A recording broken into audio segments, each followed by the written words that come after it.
இது ஃபர்ஸ்ட் மலேசியாவின் செய்திகள் உங்களுக்காக.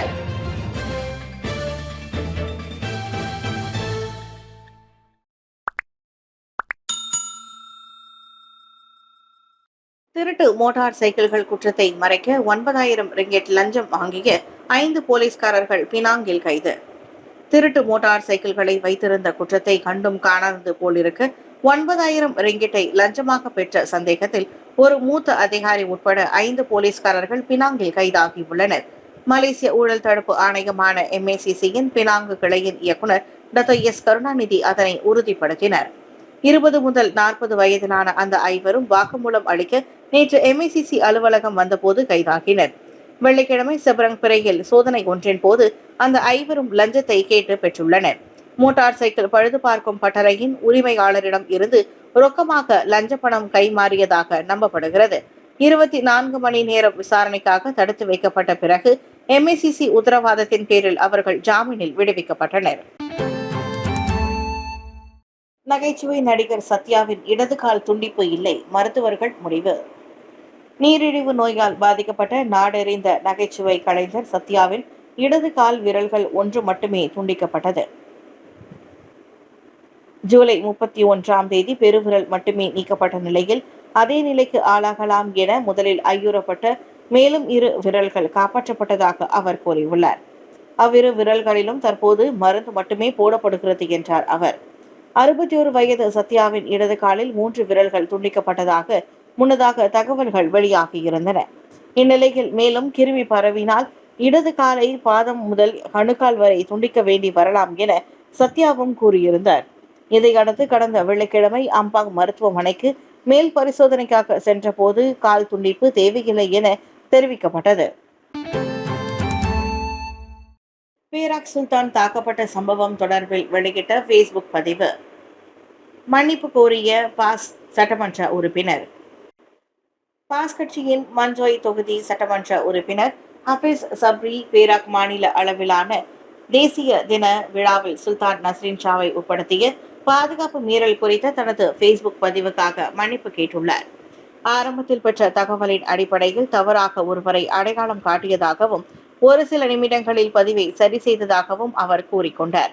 ஆனால் பொறுப்பற்றவர்கள் தனது ஆரம்ப பதிவின் ஸ்கிரீன்ஷாட்டை பகிர்ந்து அதை இனவாத அடிப்படையில் காட்டியதாகவும் தனது போலீஸ் புகாரில் அவர் கூறினார். எனவே தாம் இன அரசியலை தூண்ட விரும்பவில்லை என்றும் தவறு யார் செய்தாலும் பாதுகாப்பு மீறல் ஏற்க முடியாதது என்றும் அவர் வலியுறுத்தினார். ஹபீஸின் Facebook பதிவுக்கு எதிராக பினாங்கு, நெகிரி செம்பிலான் DAP இளைஞர்கள் பிரிவு முன்னதாக போலீசில் புகார் செய்தனர். மேடையில் சுல்தான் நஸ்ரீனை நோக்கி ஓடி அவரை பின்னால் இருந்து கெட்டியாக பிடித்துக் கொண்டு பரபரப்பை ஏற்படுத்தியவர் 41 வயது மலாய் பெண் என்றும் ஏற்கனவே மனநல சிகிச்சை பெற்றவர் என்றும் போலீசார் முன்னதாக உறுதி செய்தனர். தாய்லாந்தில் இருந்து விடுமுறை முடிந்து திரும்பிய 6ஆம் படிவ மாணவி போதைப்பொருள் பயன்பாட்டில் கைது. தாய்லாந்தில் உல்லாச விடுமுறை முடிந்து திரும்பிய 23 பேர் தேசிய போதைப்பொருள் தடுப்பு நிறுவனமான AADK-வால் கைது செய்யப்பட்டனர். அவர்களில் ஜித்ராவை சேர்ந்த 6ஆம் படிவ மாணவி ஒருவரும் அடங்குவார்.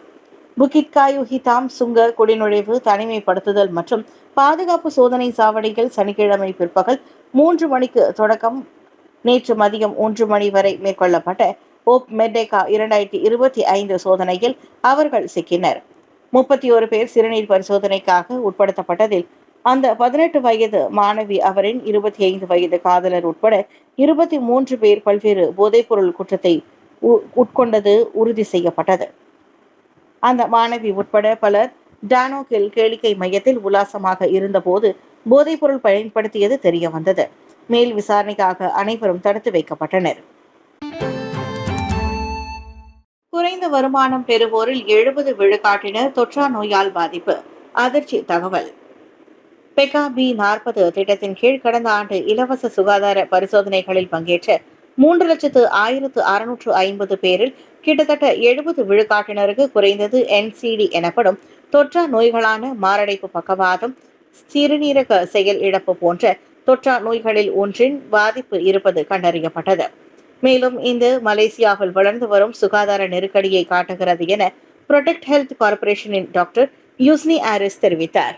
குறைந்த வருமானம் பெறுவோரில் 4 ஒருவருக்கு நீரிழிவு, உயர் இரத்த அழுத்தம், அதிக கொழுப்பு மற்றும் உடல் பருமன் போன்ற 2 அல்லது அதற்கும் மேற்பட்ட தொற்றா நோய்களுக்கான அறிகுறிகள் இருப்பது கண்டறியப்பட்டுள்ளது.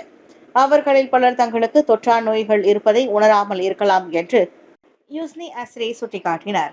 2023 தேசிய சுகாதாரம் மற்றும் நோயுற்ற தன்மை கணக்கெடுப்பின் கீழ் மலேசியாவில் உள்ள பெரியவர்களில் 2.5 விழுக்காட்டினர் 4 பெரிய தொற்றா நோய்களால் பாதிக்கப்பட்டுள்ளனர். அதே நேரத்தில் 40 விழுக்காடு நீரிழிவு நோயாளிகள் பரிசோதனை செய்யப்படும் வரை தங்கள் நிலை குறித்து அறிந்திருக்கவில்லை. தொற்றா நோய்கள் தனிப்பட்ட ஆரோக்கியத்தை மட்டுமல்ல, தேசிய உற்பத்தி திறனையும் அச்சுறுத்துவதாக யூஸ்னி கூறினார். 100 ரிங்கிட் சாரா உதவி திட்டத்தில் 2வது நாளில் 9 லட்சம் பேர் 60 மில்லியன் ரிங்கிட் செலவிட்டனர். அத்தியாவசிய பொருட்களை வாங்குவதற்காக மைகார்டு மூலம் வழங்கப்பட்ட 100 ரிங்கிட் உதவி திட்டத்தின் கீழ் 2வது நாளில் நேற்றிரவு மணி 9:30 வரை நாடு முழுவதும் சுமார் 9 லட்சம் மலேசியர்கள் 60 மில்லியன் ரிங்கிட்டை செலவிட்டனர். 2 நாட்களுக்குள் 1.7 மில்லியனுக்கும் அதிகமான பெறுநர்கள் சாரா உதவியை பயன்படுத்தியதாகவும், மொத்த செலவு நாடு முழுவதும் 110 மில்லியன் ரிங்கிட்டை எட்டியதாகவும் நிதி அமைச்சு தெரிவித்துள்ளது.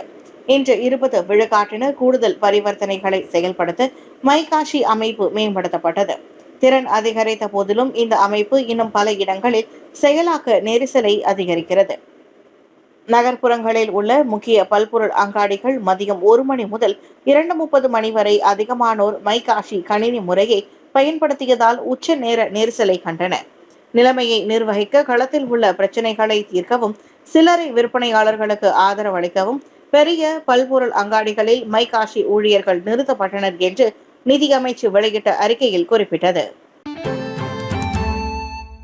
ஆப்கானிஸ்தானில் மோசமான நிலநடுக்கம், 812 பேர் பலி, 2817 பேர் காயம். ஆப்கானிஸ்தானில் கிழக்கு பகுதியில் திங்கட்கிழமை அதிகாலை ஏற்பட்ட பெரும் நிலநடுக்கமும் அதிர்வுகளும் பேரழிவை ஏற்படுத்தியுள்ளன. இதுவரை 812 பேர் உயிரிழந்துள்ள வேளையில் 2817 பேர் காயமடைந்துள்ளதாக தாலிபான் அதிகாரிகள் தெரிவித்தனர். ரிக்டர் கருவியில் 6 பதிவாகிய நிலநடுக்கத்தால் தலைநகர் காபூல் முதல் பாகிஸ்தான் தலைநகர் இஸ்லாமாபாத் வரை கட்டடங்கள் குலுங்கின.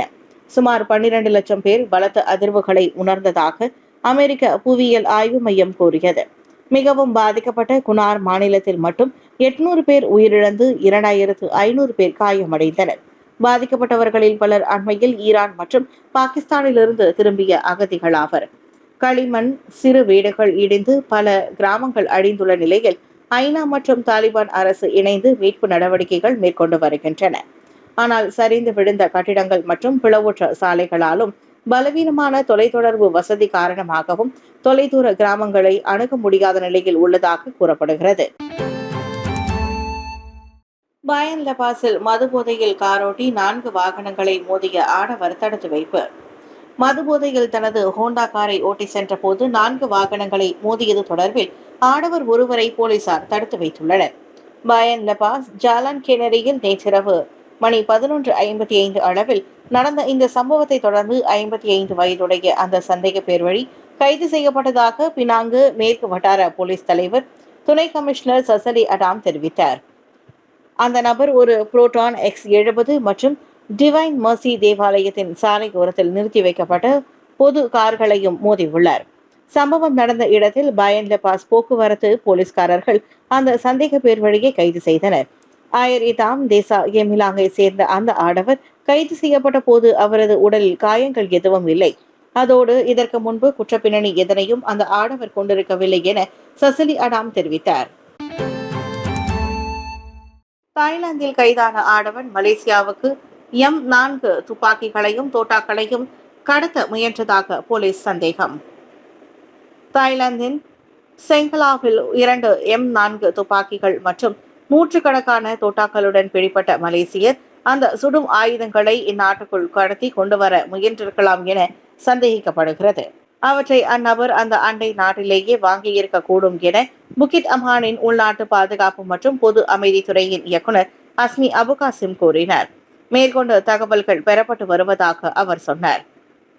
சொங்லாவில் போதைப் பொருள் கடத்தல் மற்றும் குற்றத்தடுப்பு நடவடிக்கையாக நடத்தப்பட்ட சாலை தடுப்பு சோதனையில் 46 வயது அம்மலேசியர் முன்னதாக கைதானார். மலேசிய பதிவு எண்ணை கொண்ட காரில் அந்த சுடும் ஆயுதங்கள் கைப்பற்றப்பட்டன. விசாரணைக்காக அவர் அங்கு தடுத்து வைக்கப்பட்டுள்ளார்.